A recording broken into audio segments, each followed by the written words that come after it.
schön. Ich bin jetzt schon am Schwitzen. Ja, ist warm. Hallo, wir sind Lönke und Sea. Hallo, wir sind Lönke und Sea. Hallo, wir sind Sönke und Lea und wir reisen um die Welt.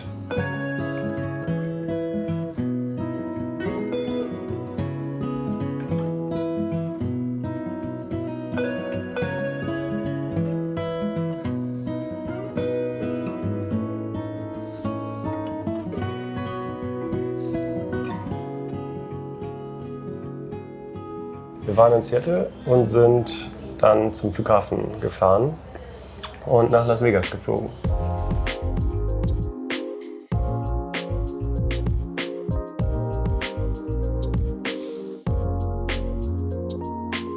Auf dem Flug ist man am Mount Rainier vorbeigeflogen, was ganz cool war. Ist der nicht Rainier? Weiß ich nicht, ich habe den noch nie gehört in meinem Leben. Ah. Sah aber gut aus. Und sobald wir näher an Las Vegas waren, auch dort schon an krasser Natur.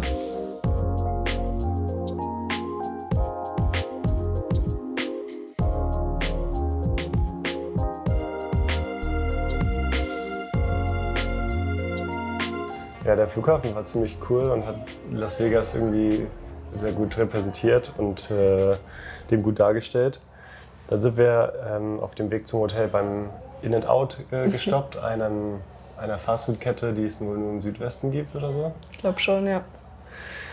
Ja, und sind dann zu unserem Hotel in der Innenstadt auf der Fremont Street, haben gechillt, uns fertig gemacht und dann den Sonnenuntergang erstmal vom Hotel genossen und sind dann später auf die Fremont Street und den Strip.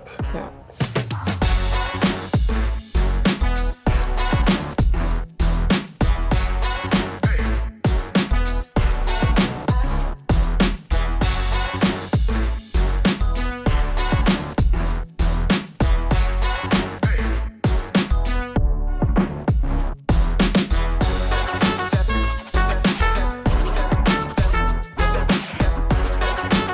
Ja, wir sind natürlich an sehr vielen Hotels und Casinos vorbeigekommen und überall wurde einem Entertainment irgendwie angeboten oder also es war viel los. Gerade auf dem Strip ist alles verbunden, man kann von einem zum anderen Hotel gehen. Es ist mega warm, laut und bunt und ja, super viele Reize, die einem da geboten werden.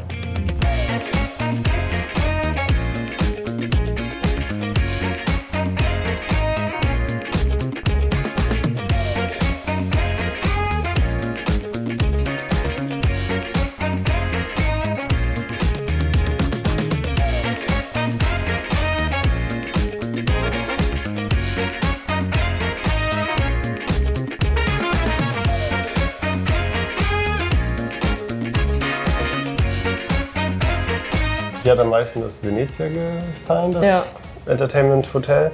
Und mir auf jeden Fall New York, New York. Da ist praktisch die Stadt New York einmal dargestellt oder nachgebildet in verschiedenen kleinen Häusern. Das ist einfach unglaublich.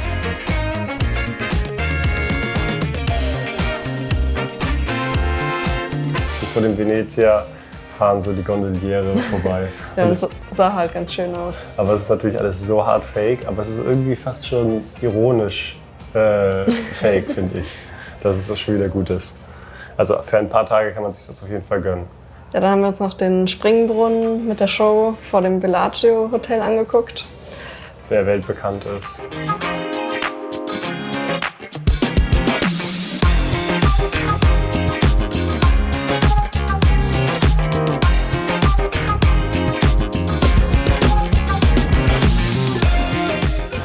Am nächsten Tag habe ich das Auto abgeholt. Das hat leider sehr lange gedauert. Die Schlange war ewig, bestimmt insgesamt 2 oder 3 Stunden, bis ich dann mit dem Auto wieder im Hotel war.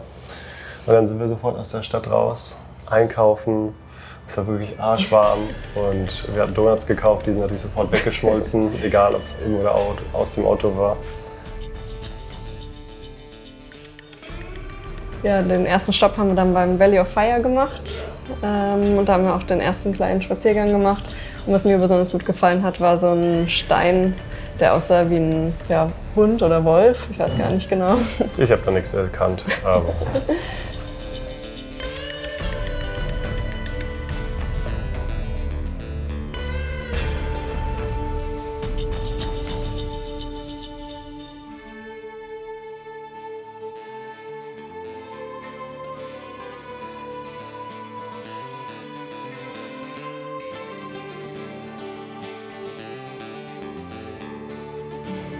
Die Sonne ging langsam unter und es war wirklich ein schöner erster Roadtrip-Tag.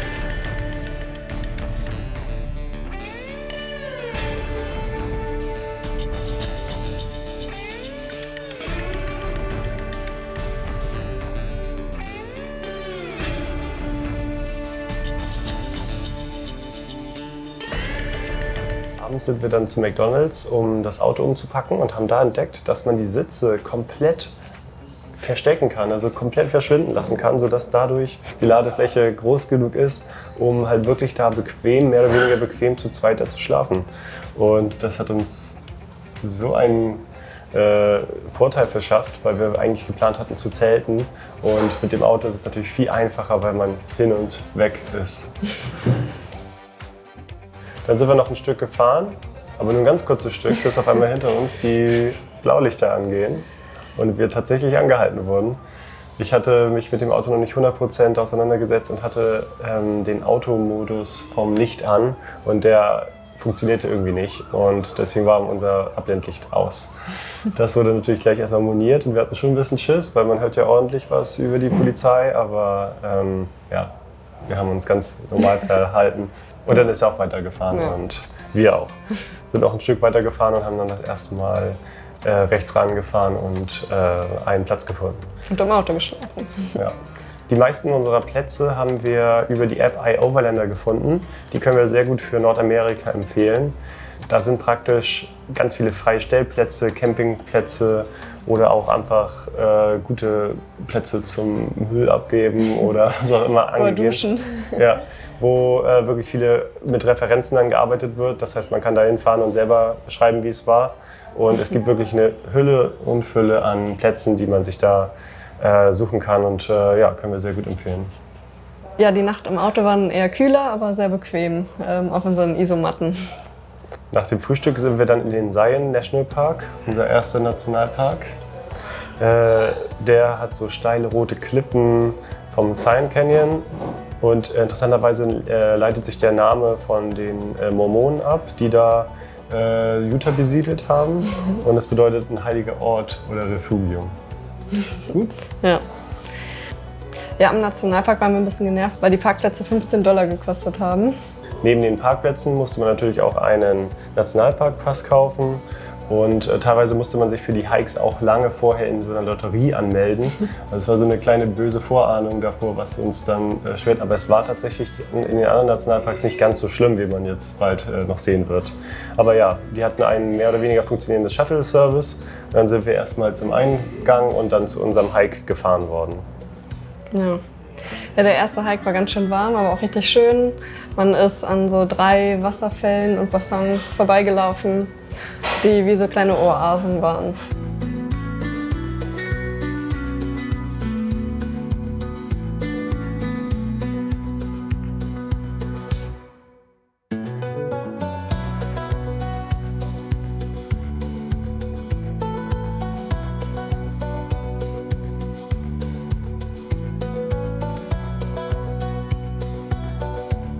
Wir haben eine Pause an so einem Creek gemacht, waren ganz alleine, auf einmal haben sich dann auch noch mehrere Leute hinzugesetzt. Aber ja, es waren wirklich viele Menschenmassen, aber man hat sich da irgendwie arrangieren können.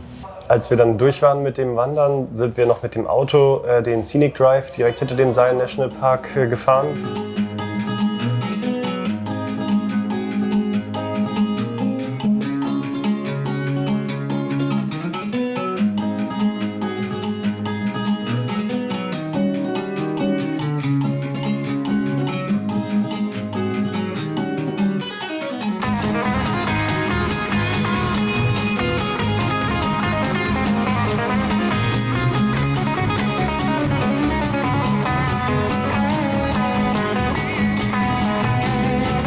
Somit sind wir noch weitergefahren und abends im Bryce Canyon National Park angekommen und waren pünktlich zum Sonnenuntergang an der Klippe und haben unseren ersten Blick auf diesen Canyon geworfen.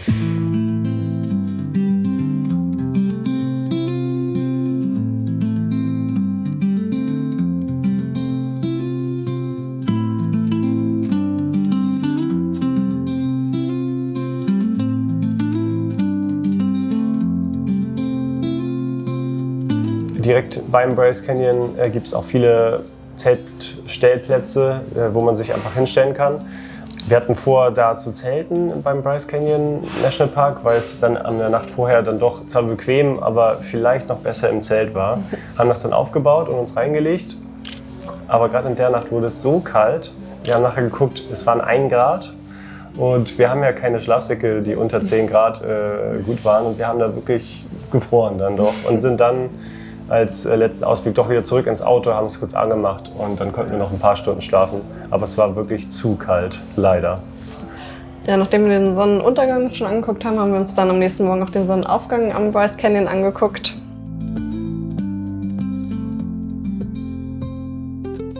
Und haben dann unseren langen Hike durch den Canyon begonnen, der auch sehr schön war. Ja, wir gingen den Wall Street Trail runter. Es hatte wirklich krasse Farben, dieses Orange und angestrahlte, ein bisschen hellere. Und es war wirklich eine andere Welt.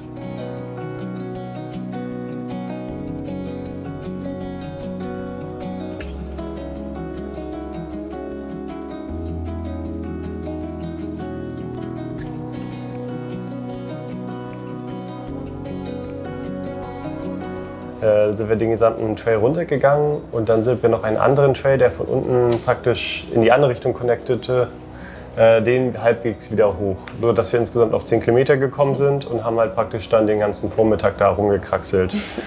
Ja, wir waren sehr, sehr beeindruckt.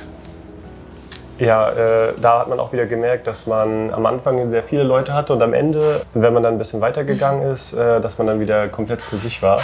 Allgemein ist es natürlich auch überall so auf der Welt, aber besonders in Amerika haben wir gemerkt, dass da die Nationalparks ganz anders gelebt werden. Man fährt erstmal hin, schauen sich dann immer erstmal einen Film an im Visitor Center und allgemein sind diese Visitor Center, vor allen Dingen auch die Souvenirshops, so krass. Also wir haben noch nie so gute Souvenirshops gesehen mit wirklich Sachen, die man unbedingt haben will. Und dann gibt es in jedem Nationalpark immer noch so einen Scenic Drive für die Leute, die dann nicht unbedingt viel wandern wollen, sondern einfach einen schönen Ausblick genießen. Und den haben wir dann auch im Bryce Canyon noch gemacht.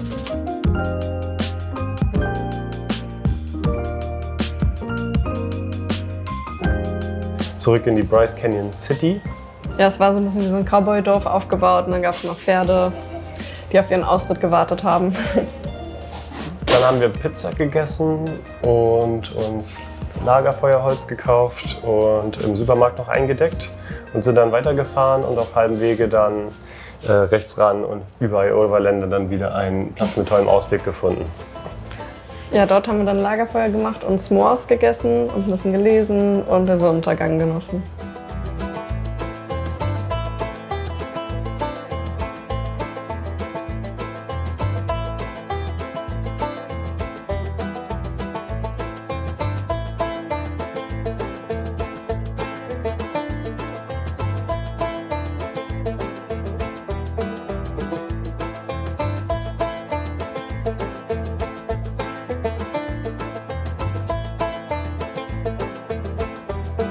Am nächsten Morgen sind wir früh aufgestanden, weil es auch wieder relativ kalt war.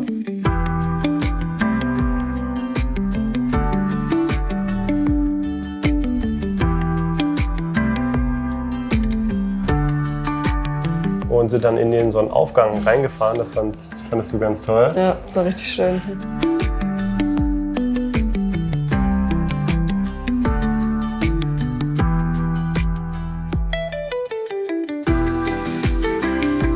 Ich fand dann noch besser den Kaffee, den es im Tumbleweed Coffee Shop gab. Dann sind wir weitergefahren, dann war das so eine Straße, die praktisch durch Farmland gefahren ist und da alle möglichen Arten von Tieren rumliefen, unter anderem auch Kühe, Steinböcke, was haben wir dann noch gesehen? Einige andere Sachen noch. Die eine Kuh stand ganz schön blöd im Weg. Ja, und dann sind wir zum Capitol Reef National Park. Ja, da haben wir eine kurze Wanderung zu so einem Steinbogen gemacht. Das war ganz cool und da sind wir auch schon weitergefahren. Ja, dann wurde es immer flacher und immer wüstiger. Wir haben uns dann bei einem mexikanischen Restaurant Mittagessen gegönnt, das war sehr lecker. Und sind dann zu unserem nächsten Nationalpark, dem Canyonland National Park. Der hat verschiedene Canyons irgendwie übereinander, ineinander, aneinander und irgendwie so mehrliegige Schluchten. Das war wirklich sehr gewaltig. Ja. Man ist oben dann immer am Abgrund lang gegangen und da haben wir erstmal eine Wanderung gemacht. Ja.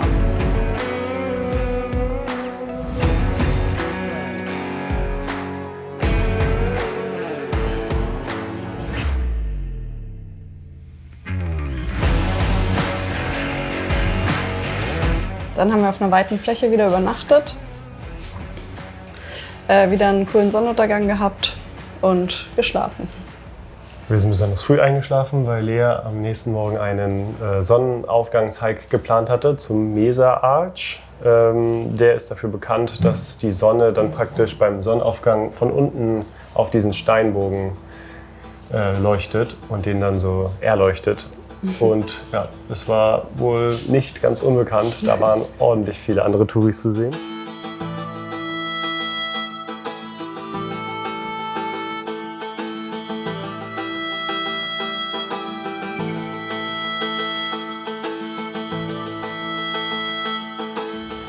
Ja, dann wollten wir zum Arches National Park.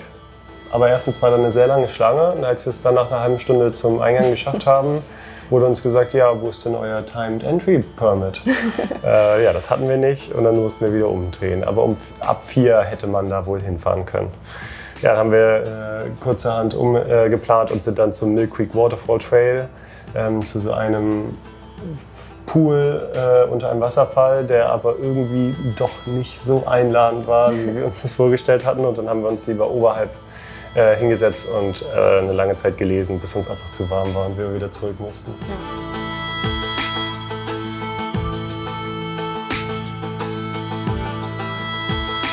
Ja, dann sind wir wieder in die Stadt Moab hinein, sind einmal zu so einem Food Market gefahren und dann waren wir noch essen und haben uns ein paar Getränke geholt. Und dann war es auch schon 16 Uhr und dann sind wir dann doch in den Arches National Park rein. Wir mussten wieder eine halbe Stunde anstehen, aber dann waren wir drin und dann ging es eine sehr coole Straße hoch.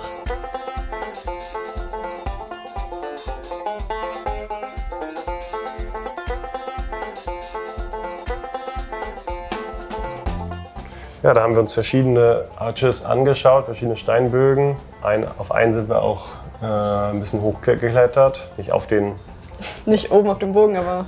Ja.